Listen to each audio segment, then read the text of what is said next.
Bonjour, bienvenue dans la série sur la physique des particules.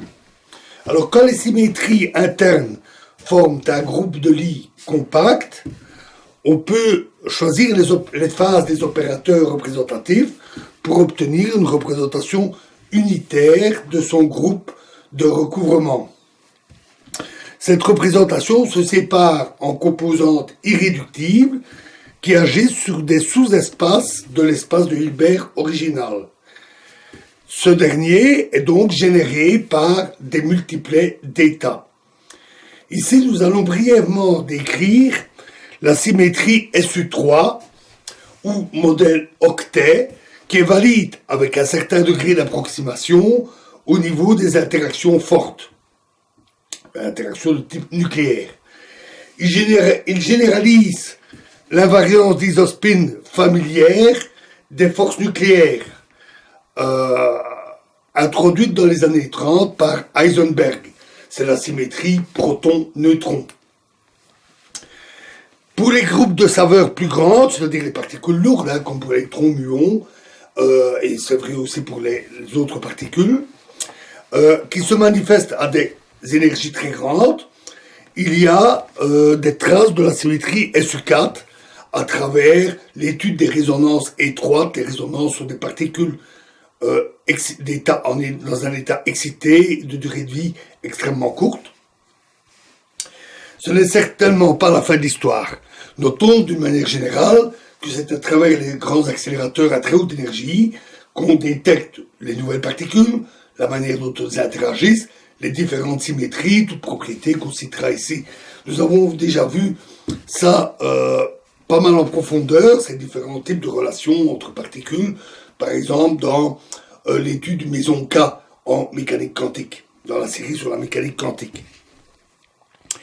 Les membres de l'isodoublet élémentaire, protons et neutrons, sont classés selon les valeurs propres de la troisième composante de l'isospin T3, avec des valeurs propres plus ou moins 1,5, telles que Q, la charge, égale N' plus T3, où N, grand N, ici, est le nombre baryonique, une quantité conservée associée aux baryons comme le proton-neutron.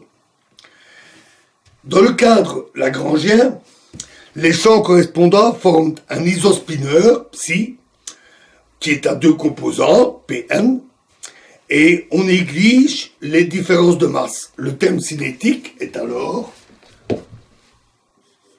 L psi est égal à L0. Le terme cinétique est donné par psi bar I d slash plus m psi, où grand M est la masse de ces nucléons. Et ce lagrangien de base est invariant sous les rotations d'isospin, avec psi devenant U psi et psi bar devenant psi bar U croix. Avec une matrice U qui est 2 fois 2, c'est deux composantes, unitaire et unimodulaire. Dans le cas le plus simple, on couple ce champ à l'isovecteur du pion pi d'une manière invariante. Alors pour le pion, une relation analogue à celle-ci existe. Et elle est valide avec grand N égale 0, le méson pi n'est pas un baryon, et T3 prend des valeurs propres, plus 1, 0 et moins 1. C'est une particule vectorielle. En utilisant le caractère pseudoscalaire du méson pi, le seul invariant d'interaction renormalisable est L int est égal à I G pi NN, la constante de couplage, psi bar gamma 5, T vectoriel, c'est les matrices de Pauli, fois pi, le champ du pion, psi. Ici, le caractère vectoriel, pour les matrices de Pauli ou pour le champ de pion, se rapporte non pas à l'espace ordinaire, mais à l'iso-espace à 3 dimensions pour le caractère vectoriel. Cette équation donne sous forme compacte un ensemble de relations pour différents couplages. Ainsi, par exemple, on a G pi plus Pn est égal à racine de 2 G pi plus Pp égale moins racine de 2 G pi plus Nm. Petit n ici pour le neutron, qui donne le contenu dynamique de la symétrie. Alors ces relations ne sont pas très difficiles à obtenir en décrivant les champs sous forme d'états de superposition avec des coordonnées cartésiennes. Ainsi on a pi plus, on a le champ pi plus, pi moins qui est égal à pi plus croix et pi 0. Et on peut définir des états pi 1, pi 2, pi 3 avec 1 demi pi 1 carré plus pi 2 carré plus pi 3 carré. Donc ça c'est tout le jeu des superpositions d'états qu'on a déjà vu en profondeur en mécanique quantique, est égal à pi moins pi plus 1 demi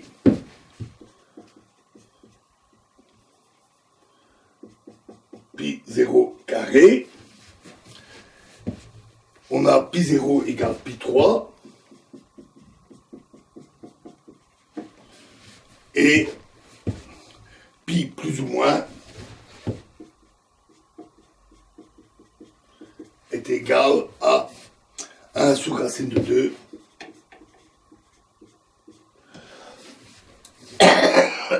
pi 1 moins ou plus pi 2. Jeu que nous avons souvent fait en mécanique quantique. Et à partir de là, si on considère les constants de couplage identiques pour les pi 1, pi 2, pi 3, on retrouve les relations ici. Notons que le champ pi-, c'est un champ d'annihilation, il crée un pion positif, en prenant le complexe conjugué, ou il annihile un pion négatif. Alors, quand on a discuté de la diffusion pion-nucléon, on a mentionné certaines conséquences dynamiques de ce type de relation, telles que les inégalités triangulaires des sections efficaces. Au début des années 60, Gell-Mann et Neyman ont réussi à obtenir une généralisation de la symétrie isospin à un groupe plus large, le groupe SU3. Plus précisément, tous les multiplets connus de particules correspondent à des représentations du groupe quotient SU3 sur Z3, où Z3 est le centre abélien, c'est forcément un idéal du groupe, est le centre abélien de SU3 qui est généré par les racines cubiques de l'identité. Ce dernier agit donc comme l'identité sur tous les états des hadrons. Donc les hadrons sont toutes les particules sensibles à l'interaction forte, comme les baryons, en particulier les nucléons, protons, neutrons, ou les mésons comme le pion.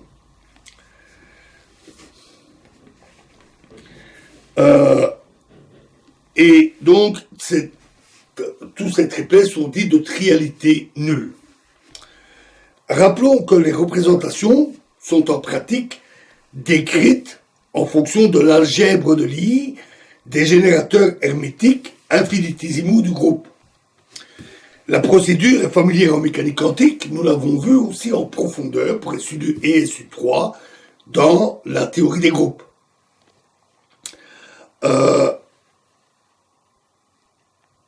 On diagonalise un ensemble maximal de générateurs qui commutent entre eux, ce qui donne une sous-algèbre de Cartan, et les états de base sont représentés par des vecteurs poids avec des composantes qui sont égales aux valeurs propres de ces opérateurs dans un espace de dimension qui est égal à l'algèbre, au rang de l'algèbre de Lie.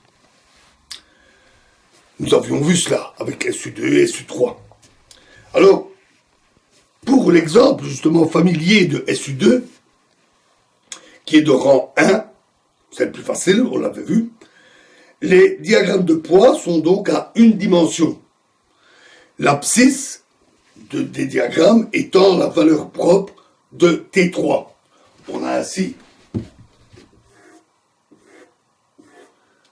trois représentations ici, irréductibles, moins 1,5 plus 1,5. On a les représentations suivantes, moins 1, 0, plus 1, et ainsi de suite. Auxquels correspondent le neutron et le proton, le pi-, le pi0 et le pi+, et le delta-, delta-0, delta+, delta++, avec une double charge. Le premier, c'est l'isospin 1,5, évidemment, représentation la plus simple, à part la triviale, bien entendu. Celles sont les nucléons, puis la représentation isospin 1, vectorielle pour le pion, et la représentation 3,5 pour, ici, une particule delta ou résonance delta. Voilà, et nous passerons réellement au groupe SU3. Nous allons développer ça dans la prochaine vidéo. Je vous remercie.